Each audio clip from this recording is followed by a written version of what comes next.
Sparkle Pupa, brought to us by Gary LaFontaine. There's a few people in this world that are just experts in their class. And Gary LaFontaine, if you don't know who he is, you should if you tie flies. Particularly if you tie caddis flies, but flies of all types. Amazing human being, brought a ton to this industry. We were really fortunate to have him and his brain in the world of fly fishing and fly tying.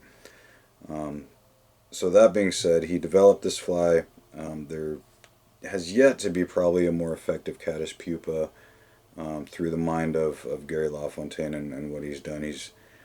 And we'll, at the end of the video, I'll show you why this is so effective, but it takes a certain way of tying it. And so this is straight off of his bench. You cannot buy this fly tied in the same manner to be as effective. I had the pleasure of watching him tie this fly live, and certain things he was totally adamant about. His flies were very buggy. They did not have the same bin appeal as these really tight factory flies, but they are just deadly effective. So straight off of LaFontaine's, straight off of his vise, exactly how he tied it. And I need some olive thread. Here we go. So I've got a size 14 nymphook here. I'll tie these most of the time in 16s, but 14 for the camera. 14 is a good size too, but I usually tie my caddis a little smaller. Standard nymphook, 2x long. Or I'm sorry, 2x heavy, standard nymphook. Start with a thread base. For the body, we'll be using sparkle yarn, and I will be doing a green one. You can tie them in tan. Brown's a really good color as well. If I can find my green yarn I just had, we'd be in really good shape. Stand by. I don't know what I did with it. There it is. Alright, cool. Sorry about that. Just had it. So I'm going to tie some sparkle yarn in.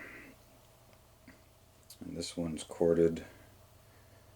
So I'm going to use 2 strands. You'll have to adjust for size of fly. So I'm just going to give it a little comb in here real quick. Move our thread up. I'm going to make 2 wraps, flip it over to the bottom. And that's how we'll get the bottom one done. Come the top out a bit.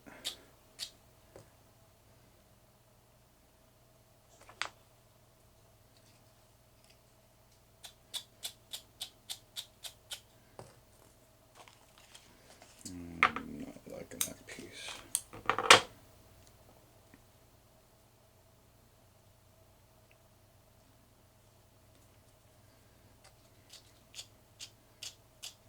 Okay, top. Tie in. So I've tied on top and bottom.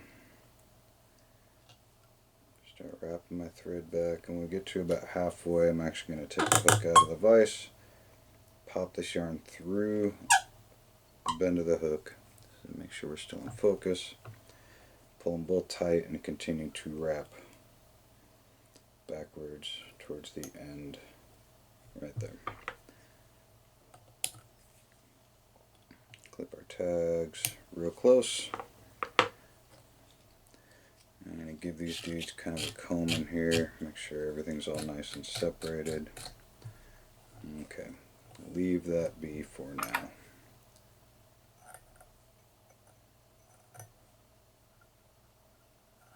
And this is just Antron yarn, Antron wool, however you want to say it. So for the body, this is one of those steps that LaFontaine was adamant about, is the body and how we dub the body. And this is what you can't buy, is all the factory bodies are really tightly dubbed. They look all nice and neat. Not the most effective way to do this. He raised caddis flies, I believe, in his living room. He got to see how they act, how they react, and he tested flies next to them. And this was the preferred way, or chosen way by him, to match the emerging caddis. So I'm going to take some wax. This is the touch dub wax from Hairline, and we will be touch dubbing. And I think it's just like super sticky, and that's why they call it that. At any rate, that's what it's called, so that's what I'm using. So for the dubbing, I'm using chopped up sparkle yarn. I've chopped it up pretty fine. No anything else. This is just all sparkle yarn. And we're just going to touch the thread.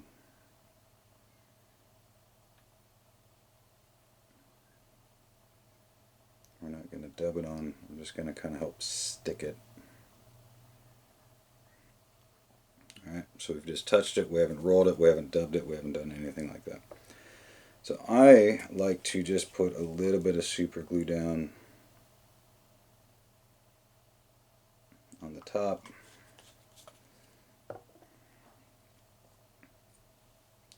And then we wrap.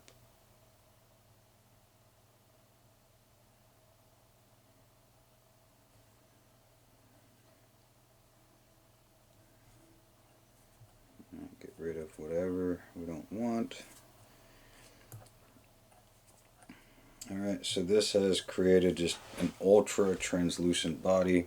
It's not overdubbed, it's not underdubbed, it's just perfect. So now we're going to take our yarn and encompass the entire shank. Full 360 degree. And while we're doing this, I'm just going to take a few fibers off the top.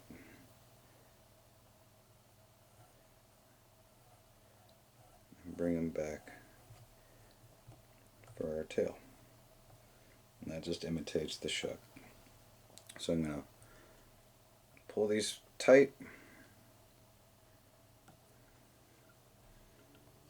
make a couple wraps, take our needle and just pull it out, and that's going to form our body.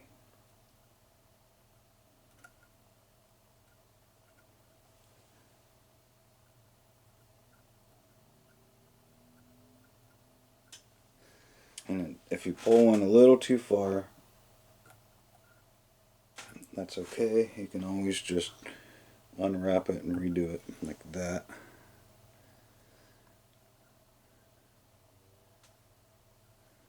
So alright, well, we're going to show how to solve problems here. So I'm just going to untie it, rewrap it, and then re-pull.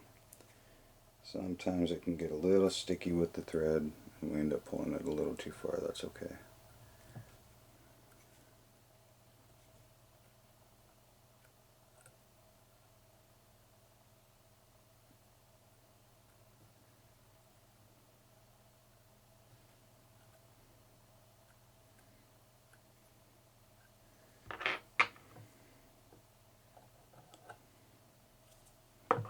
Okay, looks pretty good to me.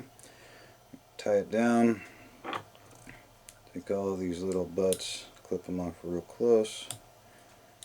Pull everything back. Make sure we're not clogging our eye here. Make some wraps. And this is a good time. We can clip our tail. I usually go just about the length of the body. And then just give it like a couple little taper cuts. There we go. Second thing he was very adamant about was not stacking the deer hair. So I'm just going to grab a little piece of coastal deer.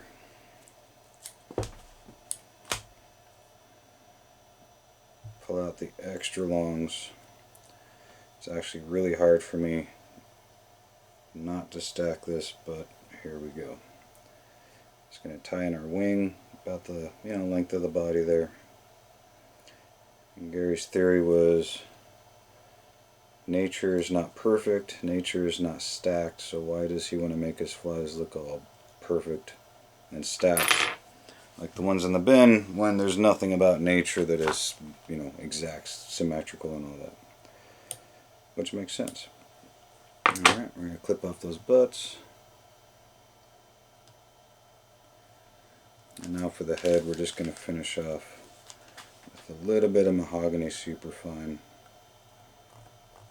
Just a tiny bit. You can also use peacock curl.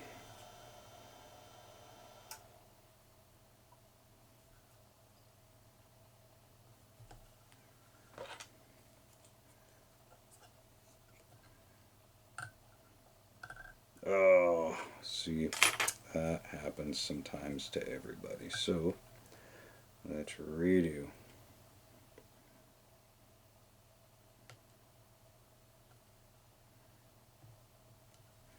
So if you kind of got a crowded head like I ended up doing this evening, you can just do a quick little half hitch.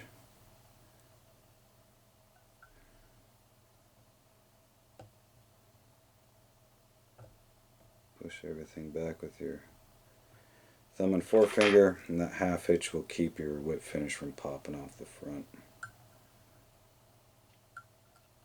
Yeah, it might be a half hitch night for me. Sorry, it's late.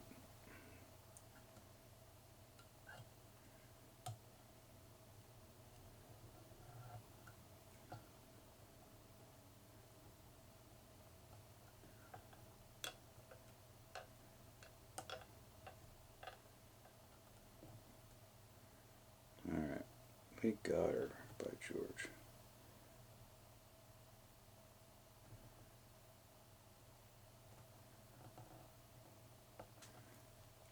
Alright.